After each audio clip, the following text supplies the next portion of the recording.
ഇവിടെ നമുക്ക് എസിനകത്ത് 2, 3, 4 അങ്ങനെ 2n+1 വരെയുള്ള നമ്പേഴ്സ് ഉണ്ട്. അതിനകത്തുള്ള ഓഡ് നമ്പേഴ്സിന്റെ ആവറേജ് ആണ് എക്സ്, അതുപോലെ ഈവൻ നമ്പേഴ്സിന്റെ ആവറേജ് ആണ് വൈ. നമ്മൾ അതിനകത്തുനിന്ന് ഫൈൻഡ് ഔട്ട് ചെയ്യേണ്ടത് എക്സ് മൈനസ് വൈ എന്താണെന്നാണ്.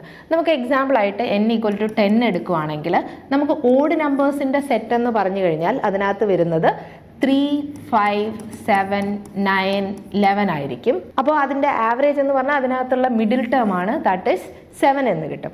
ഇനി നമുക്ക് ഈവൻ നമ്പേഴ്സ് എടുക്കുകയാണെങ്കിൽ 2, 4, 6, 8, 10 ആണ് വരുന്നത്. ഇവിടെയും ആവറേജ് എന്ന് പറയുന്നത് അതിൻ്റെ മിഡിൽ ടേം ആണ്, ദാറ്റ് ഈസ് 6. നമ്മുടെ എക്സ് മൈനസ് വൈ എന്ന് പറയുന്നത് 7 - 6 ആണ്, വിച്ച് ഇസ് ഈക്വൽ ടു 1 ആണ്. പക്ഷെ തന്നിരിക്കുന്നതിൽ n >2007 ആണെന്ന് പറഞ്ഞിട്ടുണ്ട്. എത്രയാണോ n, എത്രയാണെങ്കിലും ഇവിടെ അത് എന്നിനെ ഡിപ്പെൻഡ് ചെയ്യില്ല.